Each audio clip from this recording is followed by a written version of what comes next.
Hello, everyone. Thank you so much. Thank you so much for coming and joining us here on this amazing morning we've had. There's been so many sound bites. I'm just kind of like, it's whirling around my brain. And in case you're wondering who I am, I'm Lalita Taylor, and I'm a chief, well, not yet chief, but I'm an exec producer for the BBC. And I'm just so kind of taken by all the words that people have said just before us. And my thanks to the amazing Rupa Dash for inviting me to chair this fireside chat. Thank you. So I'm an exec producer with the BBC and co-chair of BBC WeSTEM, which is a staff group, and I represent 700 BBC women in science, technology, engineering, and maths.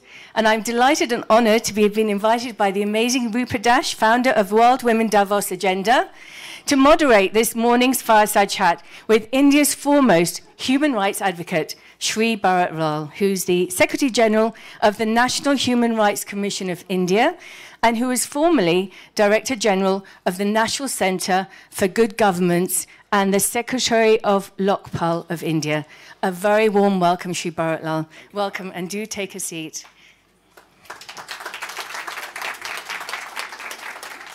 Your career is phenomenal, and you have achieved much in improving lives for many in India, not least of all, ensuring clean tap water to 140 million households in recent years. I hope you are enjoying your stay in Davos. Obviously, thank you very much for having me here.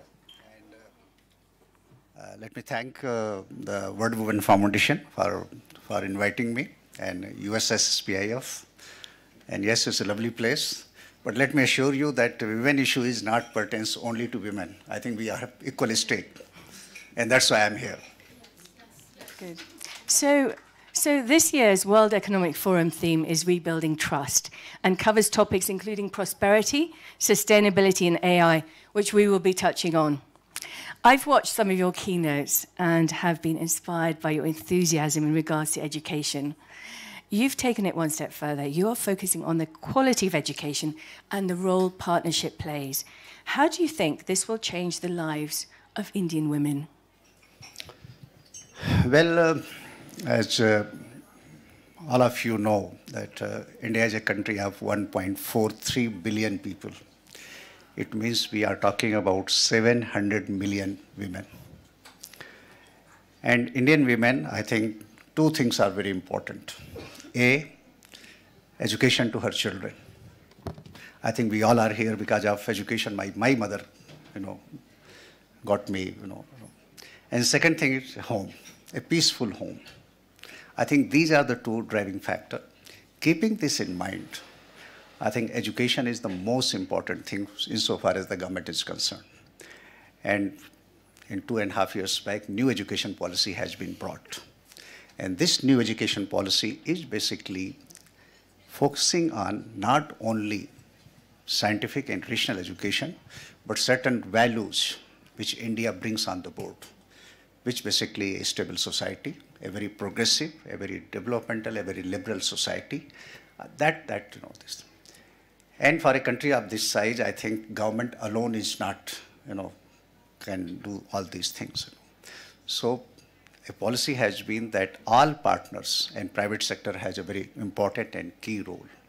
And what we say, building partnership, working together, impacting lives. So this is the philosophy, this is the motto of the government. Under new education policy, we invite education institution from India and abroad, private institution, that they should come. And education to poorest of the poor and rich person. It's a universal education, and it's guaranteed under our law. So that is the focus, and you'll be happy to note that as a result in last 9-10 years, number of education institutions has doubled. And in fact, premier institutions like Indian Institute of Management or Indian Institute of Technology or All India Institute of Medical Sciences, their number also have been doubled. And the most happiest part is that 43% STEM graduates in India are girls. That's quite an amazing feat, and I do understand that in STEM there is an amazing gender balance, and the world has a lot to learn from that. You talk about building partnership, impacting lives, and I'm coming to prosperity now as well. India has, as you say, the largest population, 17% of the world's inhabitants. How do you foresee India's growth potential in prosperity, especially for women? Let me give one small data to all of you. It might be of some interest. In fact, it took almost 60 years since our independence in 1947, India to become $1 trillion economy. But the next $1 trillion was added in 7 years. In 2014, we became $2 trillion economy. And third trillion was added in 5 years. In 2019, we became $3 trillion economy. And of course, post-COVID, we had certain challenges. And our Prime Minister has very clearly stated that for the next 25 years, India has to become, a developed country. What we mean by developed country? That every family should have a decent quality of life, basic facility. And when it comes to prosperity, I think you all know better than me that if we invest in women, if we invest in girls, instead of having one person, one income family, we can have two income. I think it makes sense for all of us. This is the lowest hanging fruit that we are investing on women and girls to enabling environment, skilling, education, safety, security, and above all, basic facilities at home, so that more and more women are able to join workforce. In fact, 2014, only 18% women were in workforce. Today, more than 24. Of course, still is a lot distance has to be traveled, but 24% women now today, have been able to join workforce. So our focus is that create those kind of enabling environment where women are able to join workforce and prosperity is achieved. And that is basically the aim is that if we aim to become less 25 years, $30 trillion economy, I think women has huge role to play in that. So you've talked about increasing prosperity, making the lives of women better. I'd like to focus a little bit more about the fact that we need to, you have to attract more women into the workforce. Could you tell me a little bit more about building the infrastructure and how you can get women, especially from the rural parts, engaged? Because 25% female engagement in the workforce means that there's still a lot more to be done. Well, as I said that, of course, we have to travel this distance from 16% to 24%, but it's not sufficient.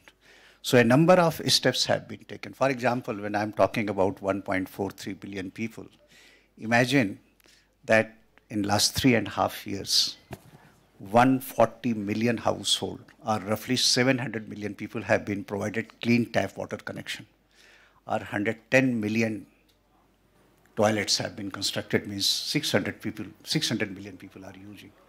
Our cooking gas, 95 million cooking gas connection have been provided. So similarly, a number of schemes I can give. 40 million houses have been constructed that every woman should have. Similarly, at workforce, basically at workplace, a number of steps have been taken for safety, security, and other enabling environment.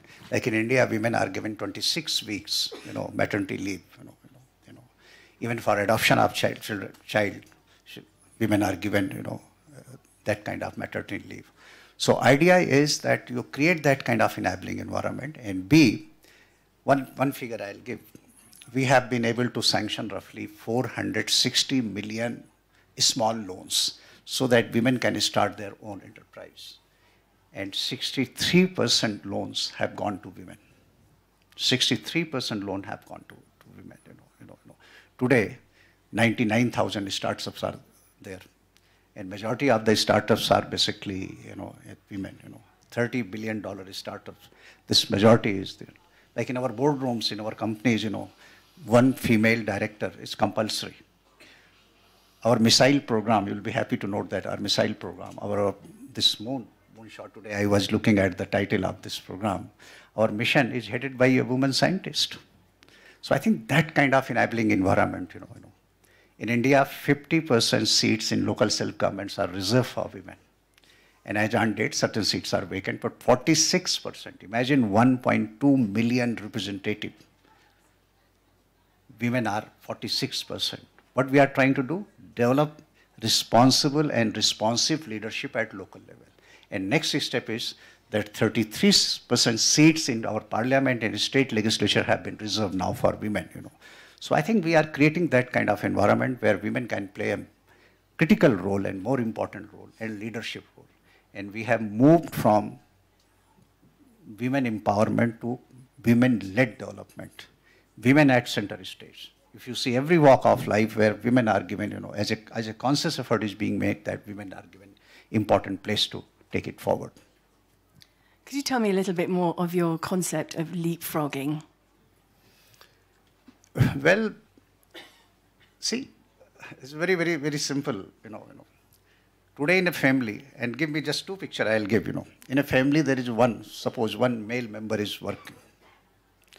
If we are able to bring good education, which we are working, skilling, and enabling environment, both at home as well as workplace. So at home, what we are trying to do that all basic amenities without any discrimination, no one is left out, whether it's water or cooking gas or electricity or digital connection or banking facilities, financial inclusion, we are trying to provide that, this thing. At workplace, safety, security, and enabling environment. Third is that financial support to women. Our banking institution and our financial institution are geared to provide all kind of facilities, to women. Fourthly is that if women are having children and family, again the enabling environment to raise family and raise children, so that she is able to contribute. Now what we are aiming is that next 3 years, we are in position to become $5 trillion economy. And this can be achieved. We are roughly $3.8 trillion economy. This can be achieved if women participation in workforce, we are able to double in next 5 years from 24% to 50%. So the leapfrog factor is that if we are in position to do all these kind of things, which we are successfully doing it, that is the very, very simple goal that if India has to progress, India has to increase its per capita income from $2,800 to $12,500. There is no choice except to invest on women, provide that enabling environment, and strengthen that. Okay, so this is something that's very close to my heart as co-chair of BBC WISDEM's group. India is a leading light in the digital revolution. And a question asked here a year ago was, how will the Indian government ensure that women and girls are part of this revolution? As I mentioned, that in every walk of life, if you go to India, and I invite all of you, in some occasion, please visit, If you go to India, you will not find any kind of discrimination, actually. That's one thing I'm very proud of. In fact, when our constitution makers in 1947, when Indian constitution was being made, when many countries of Europe or in US, women didn't have voting rights. And imagine India was given voting, women were given voting rights in 1947. Let me give two examples. There is a lady, Dr. Hansal Mehta. In 1948, when the Universal Declaration of Human Rights is being drafted, it was Hansal Mehta who brought this phrase, all human beings are equal rather than only all men are equal.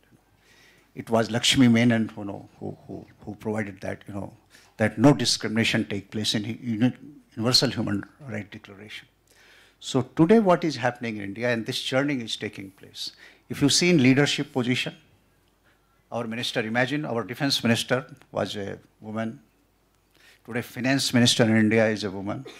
Our women and child development and textile minister is here, she is a woman, So you will find that our president, she is a woman. Our last speaker was a woman. In fact, a conscious effort was made that 25% cabinet members should be, women, because we're. So there is a ongoing, you can say a long-drawn project which is going on in the right direction. And second part is that whatever women need. Take one example I'll give that in India, one scheme was launched, Ayushman Bharat. What is this scheme? That you can go to any hospital anywhere. and government will bear the cost. This kind of, take digital physical infrastructure.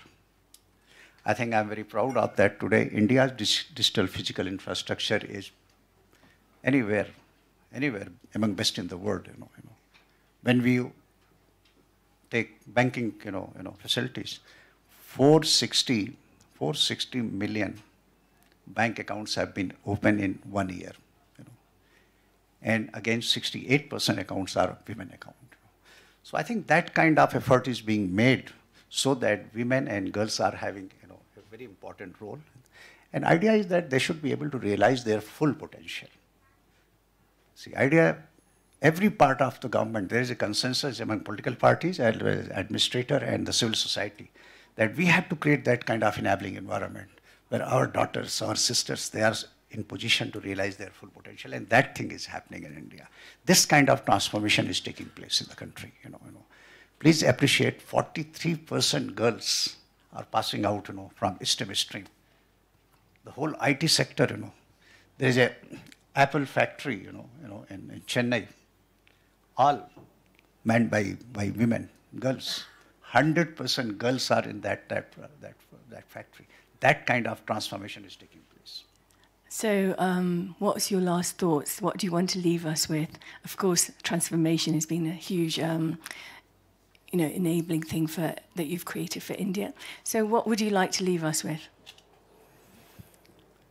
Well, I appreciate the enormity of this question, actually, to be very frank. But 2-3 things I would like to say. I think looking at this audience here, let me repeat that this is not only your issue. I think this issue, women empowerment, creating enabling environment where women are able to realize their full potential is the issue of each and every one of us. So next time, please invite more male members here. This is my first suggestion. Well, second thing, worldwide, not only in India, worldwide, you are on move. And please occupy your rightful position. Don't give up. And please appreciate that the society, there could be aberration here and there. I think whole world wants this thing. There could be aberration, I do appreciate it. But I have seen in India from grassroots level, from district admission up to highest level. I think conscious effort is being made. And yes, you have to work for it. We all have to work for it. And I think world is waiting for you to make contribution. And the contribution, government and other machinery has to ensure that that kind of facilitative and enabling environment is provided. So I see a better future, a better tomorrow.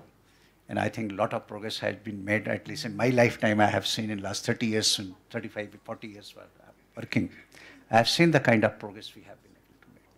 So wish you all good luck, and thank you for having me here to World Women Foundation and USISPF. I'm grateful. And thank you all very much for your patient hearing. Thank you. Yes, and we'd like to say thank you for being with us and being so generous in sharing your knowledge and insights and actually cheerleading us for our space on the moon. So sadly, time has run out, and I want to invite Rupa Dash because there is something that she'd like to present. Thank you, Lalita. Thank you for having me here, and wonderful talking to you. Thank you. Pleasure. Thank you, Lalita. And sir, thank you for joining us from all the way from India. And you are our hero. We wanted to appreciate. But since we have such an international audience, maybe it will be worth saying a few words. Why having Mr. Bharat Lal is so important to reimagine equality's moonshot, but also to reimagine the new global order. One of the core values of the World Women Foundation is gender harmony.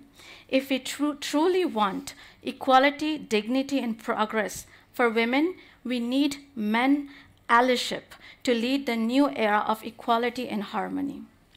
And Mr. Bharat Lal has been the voice for not only for women in India, but his transformation has uplifted women in India and also have put women in charge of change, which is why we are excited to present you the Global Voice Award honoree on behalf of the World Women Foundation.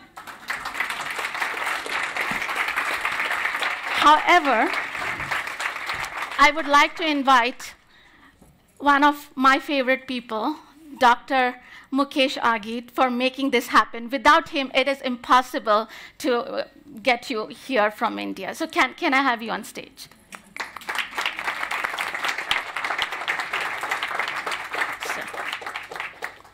Is Asha, also, you know, one of the fierce voices from India, and Asha Motwani from the Asha Motwani Jadeja Foundation. Welcome. Glad you made it.